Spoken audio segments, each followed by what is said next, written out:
ವೀಕ್ಷಕರೇ, ಇದು Bhatkal one media. ನಾನು MR ಮಾನ್ವಿ.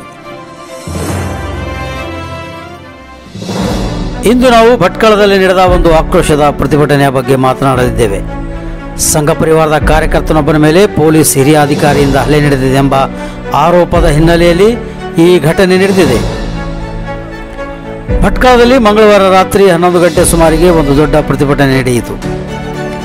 ರೌಡಿ ಶೀಟರ್ ಪಟ್ಟಿಯಲ್ಲಿರುವ ಸಂಘ ಪರಿವಾರದ ಕಾರ್ಯಕರ್ತನೊಬ್ಬನನ್ನು ಸಿರಸಿಗೆ ಕರೆದು ಉತ್ತರ ಕನ್ನಡ ಜಿಲ್ಲಾ ಪೊಲೀಸ್ ವರಿಷ್ಠಾಧಿಕಾರಿ ಎಂ ನಾರಾಯಣ್ ಅವರು ಮನಬಂದಂತೆ ತಿಳಿಸಿದ್ದಾರೆ ಎಂದು ಆರೋಪಿಸಲಾಗಿದೆ. ಈ ಘಟನೆಯನ್ನು ವಿರೋಧಿಸಿ ಬಿಜೆಪಿ ಮತ್ತು ಸಂಘ ಪರಿವಾರದ ಕಾರ್ಯಕರ್ತರು ರಾಷ್ಟ್ರೀಯ ಹೆದ್ದಾರಿ 66 ತಡೆದು ಆಕ್ರೋಶ ವ್ಯಕ್ತಪಡಿಸಿದರು. ಪ್ರತಿಭಟನೆಯ ಸಮಯದಲ್ಲಿ ಕಾರ್ಯಕರ್ತರು ಜಿಲ್ಲಾ ಎಸ್ಪಿ ಎಂ ನಾರಾಯಣ್ ಅವರ ವಿರುದ್ಧ ಧಿಕ್ಕಾರದ ಘೋಷಣೆಗಳನ್ನು ಕೂಗುತ್ತಿದ್ದರು. ರಸ್ತೆ ತಡೆಯಿಂದಾಗಿ ಹೆದ್ದಾರಿಯ ಎರಡೂ ಕಡೆ ಸುಮಾರು 2 ಕಿಲೋಮೀಟರ್ಗಿಂತಲೂ ಹೆಚ್ಚು ದೂರ ವಾಹನಗಳ ಸಾಲು ನಿಂತುಕೊಂಡಿತು. ಈ ಏಕಾಏಕಿ ರಸ್ತೆ ತಡೆಯಿಂದ ದೂರದ ಊರುಗಳಿಗೆ ಪ್ರಯಾಣಿಸುತ್ತಿದ್ದ ಪ್ರಯಾಣಿಕರು ತೀವ್ರ ತೊಂದರೆಗೀಡಾದರು. ಪರಿಸ್ಥಿತಿ ತೀವ್ರಗೊಂಡಾಗ ಭಟ್ಕಳದ ಡಿವೈಎಸ್ಪಿ ಮಹೇಶ್ ಅವರು ಸ್ಥಳಕ್ಕೆ ಆಗಮಿಸಿದರು. ಅವರು ಪ್ರತಿಭಟನಾಕಾರರೊಂದಿಗೆ ಮಾತನಾಡಿ ಅವರನ್ನು ಮನವೊಲಿಸುವ ಪ್ರಯತ್ನ ಮಾಡಿ ಕೊನೆಗೆ ಅವರ ಈ ಮನವೊಲಿಕೆ ಯಶಸ್ವಿಯಾಯಿತು ಮತ್ತು ರಸ್ತೆ ತಡೆಯನ್ನು ತೆರವುಗೊಳಿಸಲಾಯಿತು.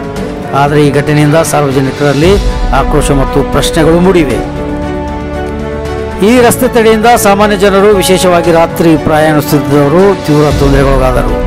ಒಂದು ವರ್ಗದ ಆರೋಪದ ವಿರುದ್ಧ ಪ್ರತಿಭಟಿಸಲು ರಸ್ತೆ ತಡೆ ಮಾಡಿದ್ದು ಸರಿಯೇ?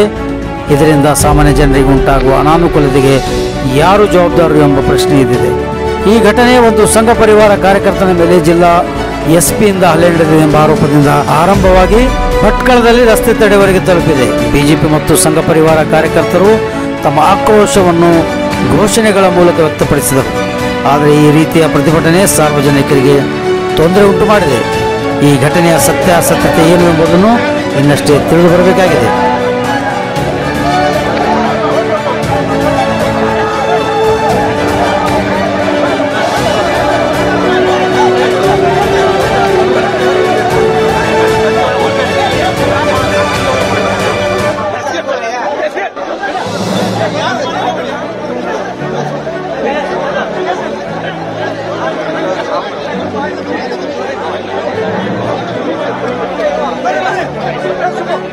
ಸ್ನೇಹಿತರೆ, ಈ ಘಟನೆ ಬಗ್ಗೆ ನಿಮ್ಮ ಅಭಿಪ್ರಾಯ ಏನು? ಈ ರೀತಿಯ ಪ್ರತಿಭಟನೆ ಸರಿಯೇ ಅಥವಾ ಸಾರ್ವಜನಿಕರಿಗೆ ತೊಂದರೆ ಉಂಟು ಮಾಡುವುದು ತಪ್ಪೇ?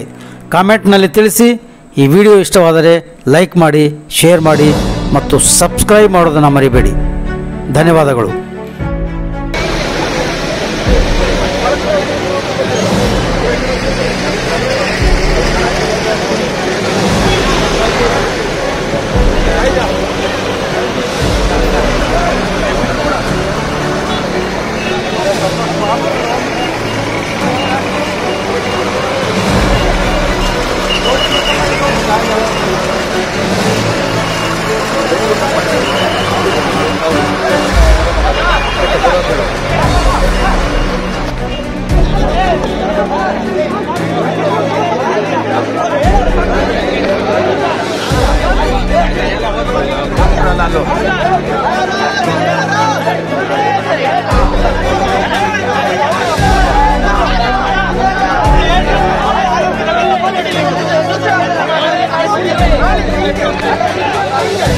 Bye-bye.